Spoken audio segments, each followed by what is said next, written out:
Welcome to the Black Gay History Channel. Please share this video and subscribe to this channel for more captivating content. I can already hear the hate comments coming, but I've been pondering on this video topic for a while. Was Jesus gay? I'm not the first person raised in the church who asked this question. In fact, after doing a little research, I found that this concept is hundreds of years old, and many other past Christians believe the story of Jesus to be pretty homoerotic, including the creators of the Bible themselves. Now, what many non-Christians may be asking themselves at this point is, was Jesus even real? And to that I say, I don't know. And sorry to the Christians listening, but I personally doubt it. Many biblical historians are split about whether there's actual evidence to prove Jesus of Nazareth was a historical figure, but some of the people he supposedly interacted with in the Bible, and some others mentioned long before him, were real, like King Herod, or many of the pharaohs in the Bible and the Old Testament. However, Jesus is believed by most historians to be more of a cultural folk hero, whose story actually has been passed down and adapted from other older religions like Horus in Egyptian mythology. A story that predates Christianity, but has many similarities to Jesus' story. Whatever the case may be, I was raised a Christian, and many people find comfort and inspiration in his story. But considering how homophobic modern Christianity has become, we have to call out the hypocrisy of hating gay people but ignoring how gay the story of Jesus really is. Not to mention that there are many canonical stories about Jesus as a teenager that King James and the other producers of the modern Bible left out of the Bible we know of today. Oh, and while we're on the subject of King James I, who ruled England in the 16th and 17th century and produced this version of the Bible, it's important to note that many Christians call this version the Standard Bible, but forget King James himself was bisexual. I've known of this for a while, and apparently so have historians, but a lot of modern pastors leave this inconvenient truth out of their sermons. I found this quote about it in Advocate.com saying, James, known formerly as King James I of England and King James VI of Scotland, would likely be understood as bisexual today. There weren't such labels for sexuality in his era and the 16th and 17th centuries.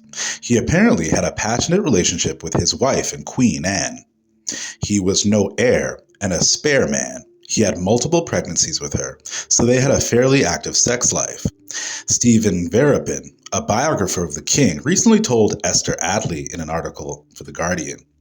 But James also had many male lovers, chief among them George Villiers, Earl and later Duke of Buckingham, whose ascent to become James's favorite is dramatized in the new miniseries Mary and George.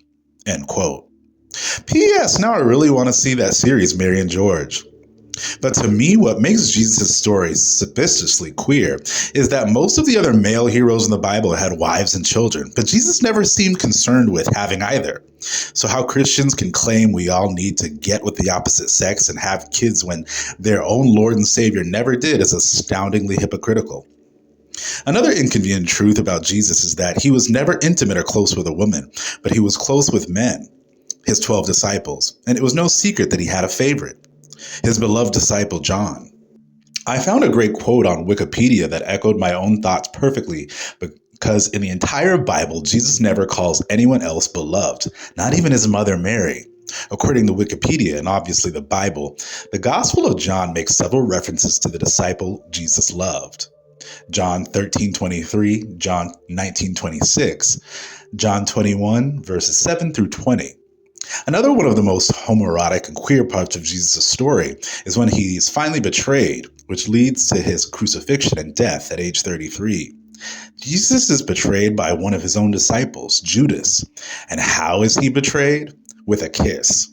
Come on, that's likely the most important kiss in the entire Bible, and it's between two men. Judas could have betrayed Jesus in any other way, but he did it with a kiss. Was Jesus crucified for being a queer revolutionary?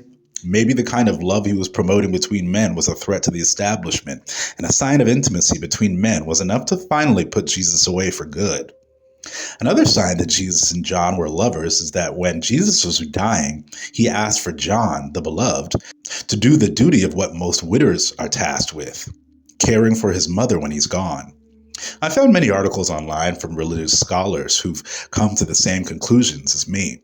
In 2012, Anglican priest and human rights activist Paul Ostreicher wrote an article for The Guardian entitled, "Was Jesus Gay?